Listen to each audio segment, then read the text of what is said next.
दोस्तों से नमस्ते। हमारे कुसुम लोकगीत चैनल पे आप लोगों का स्वागत है। आइए हम तीनों सहेली बहुत प्यारा सा सोहर के उठान गीत सुनाने चल रही हूँ। गीत अच्छी लगे लाइक सब्सक्राइब करिए, कमेंट करिए। और देखें कि हम तीनों सहेली है बगीचा में आए हैं। अच्छी रही देखा कैसे गुनगुनात हैं।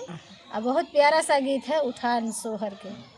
और आइए हम तीनों सहेली सुनाने चल रही हैं। भैया गेहूं सफर गो केकर नहीं हमार लोग आज के हियन बारिश रह गया, कमेंट करके जरूर बताइए। हाँ केकर गेहूं कटावे केकर नहीं वो कमेंट में बताइए। हमार लोग के तो अभी नहीं कटावा कटाई नहीं बे, इनकर कटी बंध गयो बे थोड़ से बा हमार कटी बंध गयो ढोआई धरान बा पर भगवान बरस दिए। आइए के गीत बहुत प्यारा सा सोहर को ठान सुनाने चल रही हूँ। हमारे गीत में आप लोग का स्वागत है। आइए गीत को सुनाती हूँ।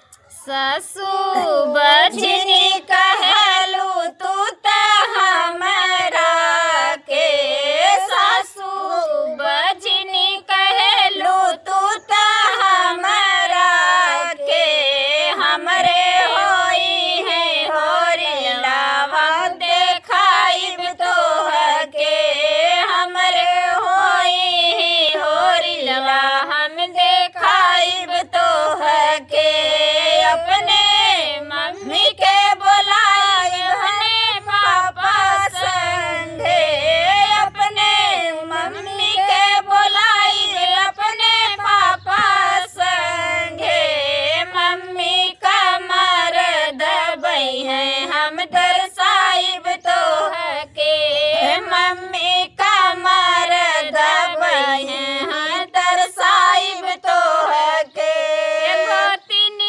बजनी कहलू तू त हमरा के, गोतिनी बजनी कहलू तू त हमरा के, हमरे होई होरिला हम देखाइब तोहके, हमरे होई होरिला हम देखाइब तोहके, जीजा के बोलाइब अपने दीदी संगे, अपने जीजा के बोलाइब अपने दीदी संगे, दीदी हलुआ बनई है हम तरसाइब तोहके, दीदी हलुआ बनई है हम तरसाइब तोहके, ननदो बजनी कहलू तू त